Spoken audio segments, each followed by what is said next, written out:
I came up with a model that looked at the relationship between ADHD traits and entrepreneurship. Let's start with your story. So I have been sort of the corporate world for almost 2 decades, and I was just ready for something new and interesting. This world was built for the neurotypical majority. ADHD brains struggle with that because once something gets figured out, something gets done the first time, something gets repetitive, all of a sudden drive of an ADHD brain has to work really hard to stay engaged. People with ADHD are twice as likely to become entrepreneurs than their neurotypical peers. Does this mean everybody with ADHD is an entrepreneur? No. Jennifer Adelhardt is a speaker, strategist, and founder of Strategic Curiosity. With nearly 20 years of experience leading teams through digital transformation, she's now pursuing a doctorate focused on ADHD, entrepreneurship, and inclusive work environments. A TEDx speaker and leadership coach, Jennifer helps businesses unlock neurodivergent strengths and build systems where everyone can thrive. And welcome to ADHD Entrepreneur Accelerator, the podcast for ADHD entrepreneurs.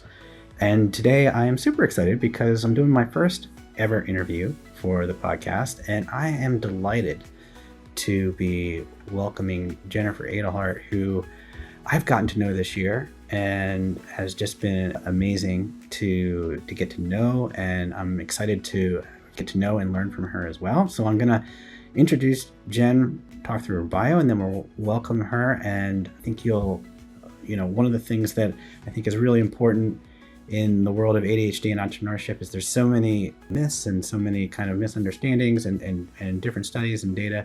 And Jennifer has been doing a lot of studying on this. And so I'm really looking forward to hearing what she's been finding in the actual academic research. So let me introduce Jen. Jennifer Adelhardt is a dynamic speaker, educator, and strategist with nearly 2 decades of experience leading high-performing teams through digital transformation and complex end-to-end product management initiatives. She is currently pursuing her doctorate in business administration, where her research focuses on ADHD, entrepreneurship, and building workplace environments that empower individuals to reach and exceed their potential. She's a TEDx speaker and founder of Strategic Curiosity, LLC. Jen helps organizations cultivate psychologically safe, inclusive cultures that foster trust, creativity, and high performance. She draws on her lived experience with ADHD as a professional and parent, blending personal insight, corporate expertise, and academic rigor to deliver inspirational keynotes, practical workshops, and transformational leadership trainings. Jennifer is passionate about translating research into actionable strategies for today's leaders, and she believes that embracing neurodivergent strengths is not just the right thing to do, it's a powerful competitive advantage. So welcome, Jen. So great to have you here. Thank you so much, Steve. I'm so excited to be with you today. I know we've been talking about this for a while, and as I've gotten to know you and how passionate you are about helping entrepreneurs with ADHD, it's just incredible to see this come to fruition. I share that excitement, having gotten to know you over the past few months, seeing you in my co-working sessions. So let's dig in. Let's start with your story. So tell me about your trajectory. My understanding is you were in consulting. And so tell me about your story and when did ADHD kind of enter into the picture? Yeah, so I have been in kind of sort of the corporate world for almost 2 decades, and more recently started my consulting company, which is Strategic Curiosity. What ended up happening is I was really, really interested in expanding my horizons. So we'll talk a little bit about how ADHD brains love novelty. And so I had built a career over about 2 decades, having the opportunity to excel and develop and be promoted and get new roles, but I was in a place where I needed something more. I was looking for a way to expand my horizons, new ideas. I had worked in the same industry, which happens to be the financial services industry, for those 20 years, and I was just ready for something new and interesting. And I took a look around and thought, well, I can get this in a few different ways. I can leave the company altogether. I can go to conferences and talk to people. I can start a new degree. And so for me, I then applied for this doctorate of business administration, wanting to expand the depth of the academic research and what I understand about leadership, great environments for teams to thrive, and really honestly started that whole journey not even thinking about ADHD. So there was a really interesting transition point that I had. I decided that this is what I was going to do. So while being a full-time working professional, while also being a mom and a wife, I started my doctorate in business administration. Your guys in their 40s and they drop quite a bit of money on an expensive sports car to drive around. Mine's on a piece of paper. So I decided to start this new degree to really just challenge myself. I was genuinely curious. That's a driving force behind all of this. And so started it with the intention of really studying leadership behaviors that help to create environments where teams can thrive. Things like team psychological safety. About a year into that degree, I had a class and we were challenged to take an entirely different approach than what we had been taking up to that point and to tie it with entrepreneurship. And I came up with a model that looked at the relationship between ADHD traits and entrepreneurship, and it sort of took off from there.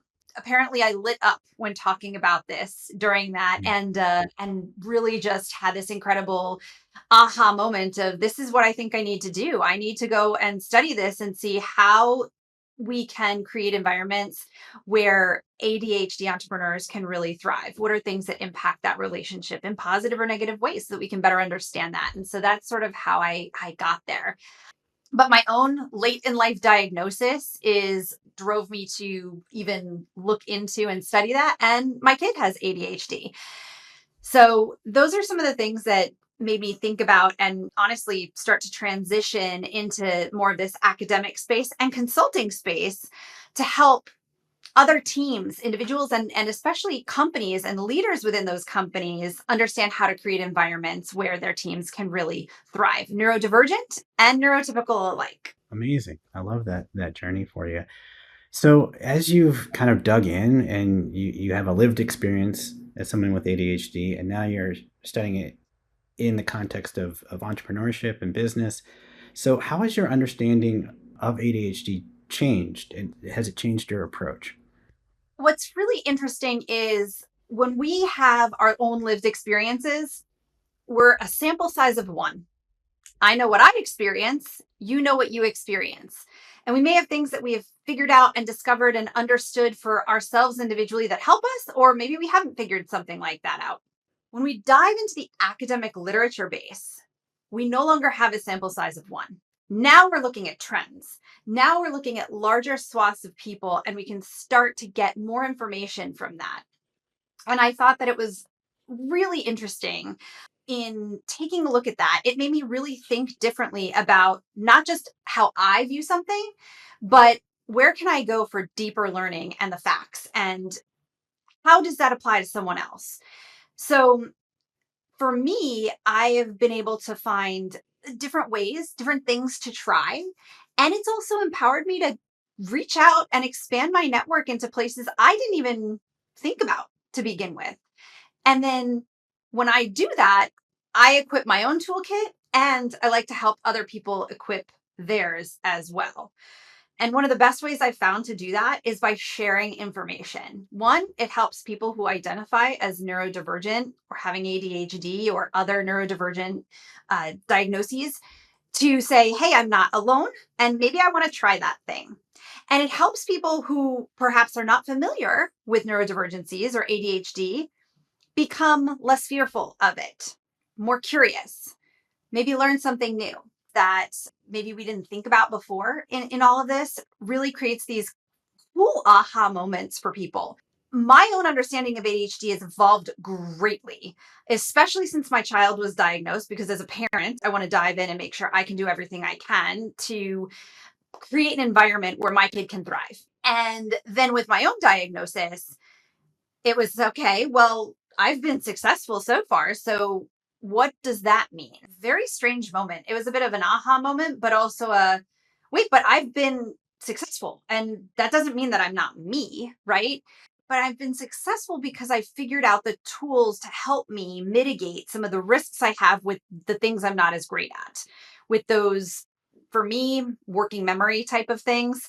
My calendar is how I respond to things. Like if it's on my calendar, I'll be there. If it's not, I will completely and totally forget about it. And so for me, I've just been using these things for years and years and years and years and realized, well, now that I have this diagnosis and I know a little bit more about it and I can go into the details and the facts and the research, well, maybe now I can find things that'll work even better. And maybe I can share those with other people too. Because one of the really interesting things that I've realized about ADHD is similar to autism spectrum disorder or ASD. ADHD is a spectrum as well. Mm. Every single person has a different set of traits, and how they are expressed differently in every single person. So impulsivity may not show up very, very strongly for one person, but show up really strongly for another person. Or it might show up really strongly during certain times of the month or the year, depending on, your sex or, the hormones in your body.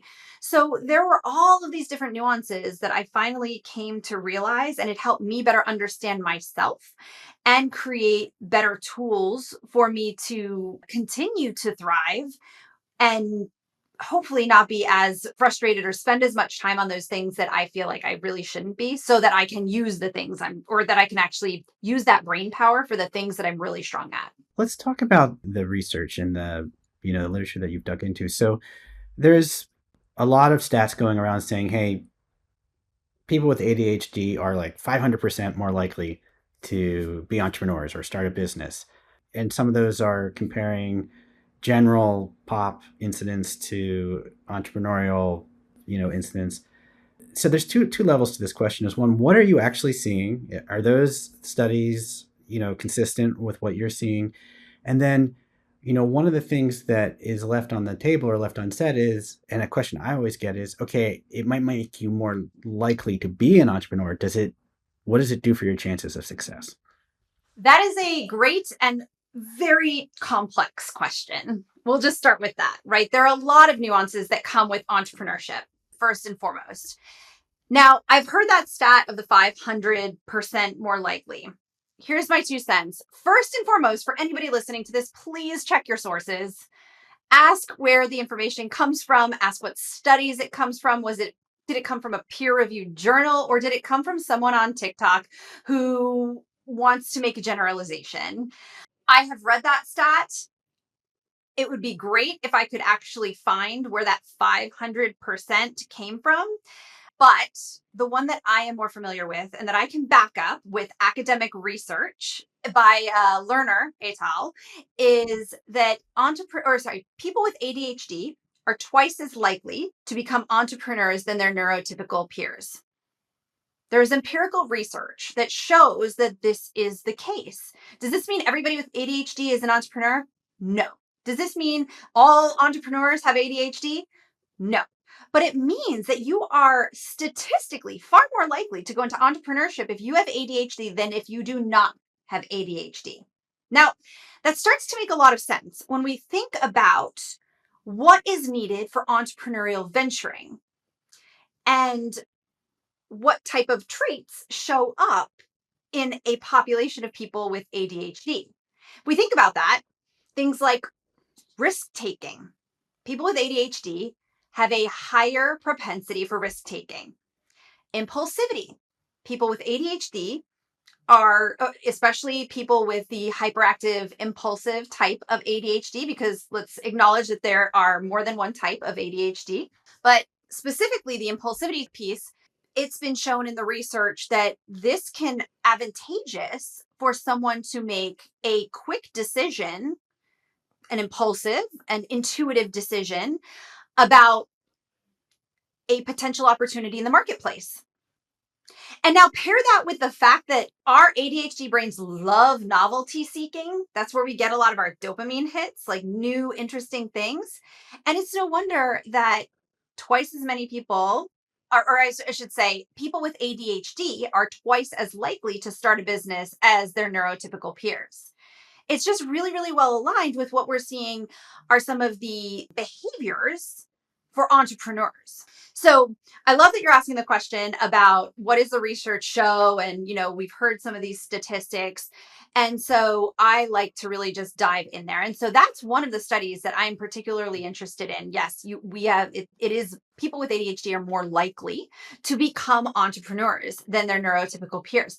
And impulsivity has been shown to actually help with that relationship, right? It has a positive relationship to entrepreneurial venturing or starting a business. Now, if we look at another study that was fairly recently done that compares ADHD traits, again, to entrepreneurial venturing or starting your business, entrepreneurial growth, growing your business, and entrepreneurial persistence, far you can take your business and how long you stay in business, we see that there is actually a negative relationship between inattentive type of ADHD and entrepreneurial venturing. Okay. But there's a positive relationship between hyperactive impulsive type and entrepreneurial venturing. However, once we start getting into growth and performance, the relationship starts to drop. What's something that impacts that? Right? So then we look at things, what impacts that relationship? Well, one of the things we talk about a lot with ADHD is coping. That can come in a lot of different forms, right? It could come in potentially medication. It could come in therapy, cognitive behavioral therapy. It could come in counseling. It can come in the form of coaching. It can come in the form of a really supportive partner in your business, right? There are a lot of different things that fell into the bucket in the research that I'm now referencing.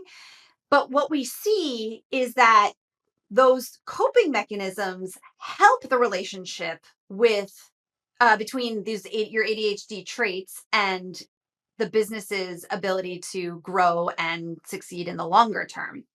Really, really interesting though, is it has a slightly negative relationship on the relationship between ADHD traits, impulsive type, and entrepreneurial venturing. Interesting. Very interesting, right? So that's why I started going into the fact that this is a little bit more of a nuanced conversation than, yeah, if you've got ADHD, you're going to be a really great entrepreneur. You Yeah. might be, I mean, you might be, but right? Yeah. Because I think it's a weird pressure sometimes in the sense that a lot of that discussion will say, hey, here are all these amazingly successful entrepreneurs who had ADHD, and they'll put up pictures of Bill Gates and Richard Branson and all these different people. absolutely. Like you automatically become that. There's a lot of other things going on. And I think the other thing missed from my own personal experience as somebody who has taken, a business from idea to exit and worked at a higher level executive at a bigger company, is that there's parts of it that you're really good at in the early phase and the sparking of things and the ideation and the things that are creative. And that's what gets businesses going and emerging from nothing into something. But when it comes down to growing a business over time, that usually needs a different kind of mindset / skill set. This is where a business needs more focus. It needs to reduce complexity. It needs to stay.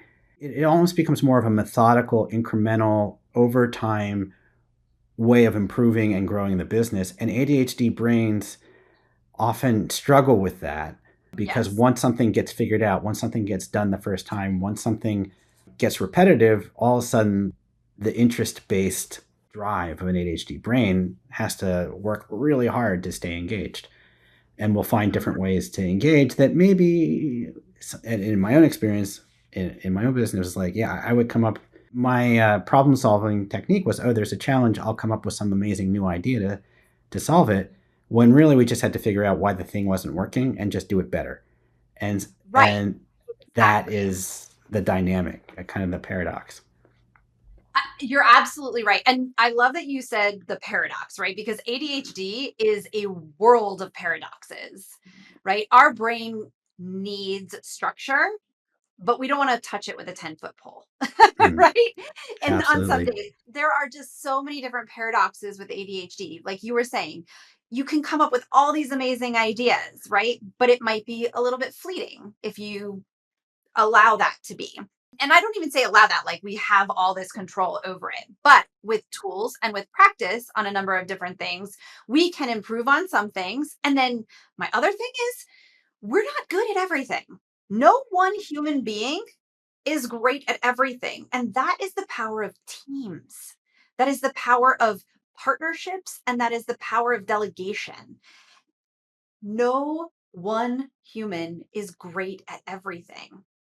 Yeah, and that's the one of the big lessons from my own journey was, taking growing my company to a certain level, then kind of sort of almost driving it into the ditch, and then finding somebody who was the very opposite of my ADHD brain, was very practical, was very unsentimental, just was always able to like drive the next thing forward that made sense. And I had to like really change how I approach things. Sometimes it was really uncomfortable, but ultimately it was what needed to happen. And I think that yin and yang between the creative and the structured is so crucial for business success, especially as things start to scale. Oh, I couldn't agree with you more. And that is such a fantastic real world example that I know you know very well firsthand. It's so important for us to think about how to set up systems or partnerships that can help us with that, right? Because if we can free our brains up from the things that one take us a lot of time, like more time than it would take a neurotypical person to do, we can use that brain power for the things we're really great at. We can double down on our strengths, our superpowers. And that might mean, like you said, bringing someone into that business that can really balance out. It could mean utilizing tools or AI or calendars, right? Or various different techniques. Honestly, I have a technique, I have a tool that I use, right? My brain, out of sight, out of mind, is my brain takes it to a whole new level. So when I do laundry, I have to leave my laundry basket outside of the laundry room so that every time I walk into the kitchen, because my laundry room is off the kitchen, I see it and I go, oh, I'm still doing laundry. I should probably not leave it in there for all that long. If that laundry basket is not there, that laundry could stay in my laundry room for days with that door Yep. closed because I just forget that it's even there. I will walk into another room and completely forget why I walked into that room multiple times a day. It's Yes. really frustrating. Yeah. No, I feel you So on what that. do? I keep lists. If a thought comes up, and to your point, Steve, if you've got all those great ideas, like brain dumping is such a powerful tool. This might be a really great idea. This might be the next really great idea. And I want to put it down somewhere so that I don't have to work on trying to remember it in that moment. Instead, now I have it somewhere. I am confident in that. And now I can use my brain for the things I'm really good at. And for me, that's making connections, whether that be making connections with people or making connections in academic literature or making connections between customer problems and solutions, making connections in processes, right? My brain, those are the types of things my brain loves to hyper focus on. And then I can sit there for hours and do that type of a thing. Connect with people. Time flies by. I don't even know what time it is when I'm having a conversation with someone that I'm into. And Yeah, absolutely. I don't have to worry about that thing that I thought about 5 minutes ago because I wrote it down. I think it's and that idea of working memory deficit being part of the game is something. Well, the whole idea for me, the big inflection point since getting my ADHD diagnosis, and starting to think about, okay, so what? How do I actually work? Gone a long time. I've had successes without knowing I'm ADHD, and now pursuing my business with ADHD. And one of the biggest like insights and inflection points was realizing, okay, looking at it, not how much can I get done during the week, but how well can I manage my brain, right? Because Yes. I am like, to me, the precious resource isn't time, it's executive function. And my ability to focus is going to degrade throughout the day, throughout the week. And so starting to look through that prism and say, and exactly what you were saying is like, okay, so what things get my executive function, right? And certain things, small things will eat up your executive function without you even knowing it. Like I have a weekly dashboard that I keep checking in with. And one of the things on the dashboard is decisions unmade. Because if I have lingering decisions, I'm actually in the background processing those decisions, and it's costing me some executive function. And if those just keep piling up, that also contributes to the overwhelm that eventually comes with that. So it's really fascinating to hear and kind of navigate with other people what it is, how we manage, work through almost a brain first approach to approaching work. And a personalized approach to that brain first approach. Like we were talking about before, every person with ADHD is different, just like every person in this world is different. But the one thing we know for a fact is that this world was built for the neurotypical majority. It was not built for neurodivergent brains. And that's part of the challenge that we have, right? So if we can find those things that work best for us, whether that be a formal or informal accommodation or a process or a structure or whatever that might be, that is what is so important here, right? That Steve, you've put together the focus formula, but not only have you put it together for yourself, you are sharing it with others and it's working for others as well. And so those are the types of tools that are really important to share, like these structured tools that people can utilize and then try out and maybe tweak to make Yeah. it work the best for them in that space.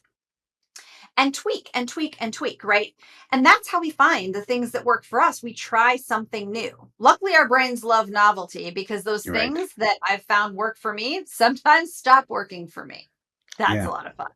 Yeah, But then that's we got to try something new, right? And we're inspired by other people. Just being curious and asking someone or having a conversation helps, I think, with that discovery. And that has helped me personally, right? In throughout this journey and to find things that work for me and then turn around and say, hey, these things have worked for me. Maybe you try it too. And if you don't like it, I'm not offended. If it doesn't work yeah, for you, okay, no problem. yeah, But you won't know until you try. yeah, absolutely. You've joined us on the co-working sessions that I host every day and every weekday. And yeah, how have you found that and sort of into your, helping with your mix of tools that you deploy to work with your ADHD? I actually love the co-working session, Steve, and for two primary reasons. One, I'm a raging extrovert. I gain energy off of being around other people. And especially because I do a lot of my work from home right now, unless I'm out traveling and speaking, it helps me to connect with others, even if it's just, hey, we're on camera and we know we're doing that work at the same time together. Right. So for one, it actually really it energizes me. Second, I do struggle with accountability, especially when it's accountability only to myself. I don't struggle with it if it's accountability to someone else, for the most part. I shouldn't say that. My husband might come in and Yes. He disagree might with have me. a different perspective on that. He might have a different perspective on that one. So I'm going to be Yeah. a little careful on that. But when it comes to accountability, I am the worst if I just owe it to myself. Yes. I like to counteract that, or I've found that it is helpful in counteracting that by body doubling or being in Mhm. these co-working sessions and sharing what it is that I'm looking to accomplish.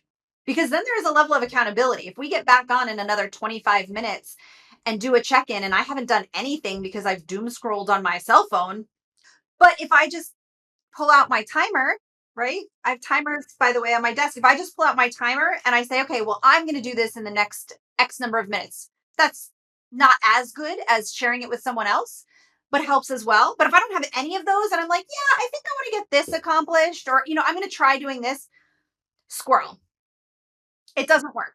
And for me, that accountability has been really important, especially as someone who is building her own business where I don't currently have a boss to report to, right? That's a challenge. And so these co working sessions have really helped me with that. Awesome to hear. I know I feel like they help. It's one of those things where I lead and I get as much out of it as I give. It's amazing because I believe on one level it's accountability, but I think it's also companionship too, in the sense that like, hey, we're all working with sort of ADHD brains, and we get it. We can show up and say, oh, my brain's a little bit of a mess today, and we'll see what we get done. And then we get done more than we expect. And it's just a tremendous group of people. So, yeah, I'm so glad you're a part of it.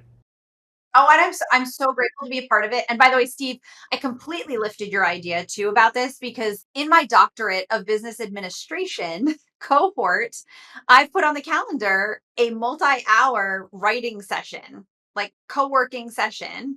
Nice. And whoever wants to drop in can drop in. And sometimes they are in person. And I'm planning on scheduling ones that are also virtual with the intent of it being exactly, or not exactly, we're going to have a few modifications, but being Sure. very, very similar to the co working sessions I have with you, right? Check in at the very beginning. We determine in a set amount of time that we're going to be heads down working on, in our cases, our dissertations or whatever work we need to do. And then check back in again. How'd we do? And Yeah. cheering each Amazing. other on, right? Like Yeah. that's a big part of this too that I really love. Never once does someone tell me, "Oh, Jen, I'm really disappointed in the fact that you did not accomplish that thing you said you were going to accomplish in these 25 minutes." Instead, it's, "Okay, well, let's try again." I feel worse about it, I think, than the people on the call, but that gives me a sense of accountability to them. It's the same. Yeah, I totally agree with that. And it's so great to hear you're applying that in the context of your students and what you're going through. So head towards a wrap up. What's next for your research and professional journey, and where can people find you and follow your work? I am so excited because I am just finishing up my second of 3 years of my doctorate in business administration. And so I'm launching into kind of the independent study year here of research and dissertation writing. And it's very specifically on the relationship between ADHD and entrepreneurship, really taking a look at some of the things that impact that relationship. So, really excited about that. I'm also really excited that I am in the middle of launching my LLC, which is Strategic Curiosity. So, this is a little bit of a soft launch. I'll be hard launching that hopefully in the very near future here. But in order to continue to grow my presence, speaking and also conducting workshops and helping others feel really great about the environments that they're setting up for themselves, and also leaders for setting up environments for their teams to succeed as well. So, really, really excited for all of that upcoming. I'm also really excited for when my TEDx talk gets released. That should be happening any day now. So, Oh, be on the very exciting. lookout. Yeah. Yeah, definitely should share the link for that because I'm really looking forward to seeing it. Absolutely, I will. Absolutely. But I mean, this is just so fantastic, Steve. And I think the work that you're doing as well with ADHD Accelerator and the focus formula is so helpful for this population. Coaching, entrepreneurial coaching, has been shown by the research Mhm. to be valuable Yes. to entrepreneurial outcomes. Okay, so when we're talking about those things, we're going from, oh, yeah, I launched my business. Now what? Yeah. Coaching can really help with that. And now we're adding a whole new layer on it, which is very specific to our entrepreneurs with ADHD. That just personalizes it even more. And I think just creates an incredible amount of value in that space. And I just want to keep seeing it grow. I want to keep studying it. I want to keep being a part of it. Awesome. Well, it's been so great having you here, and I love the work you're doing. I love the passion you bring to it. It's just been a delight talking with you today, and I want to thank you for sharing all your information that you shared with us today. I'll put up links and stuff so people can find you. And yeah, it's just been great having you today. Sounds great. Thank you so much, Steve. It's been an absolute honor and pleasure to be a part of this. And I'm sure we will continue down this path together. Awesome. Looking forward to it.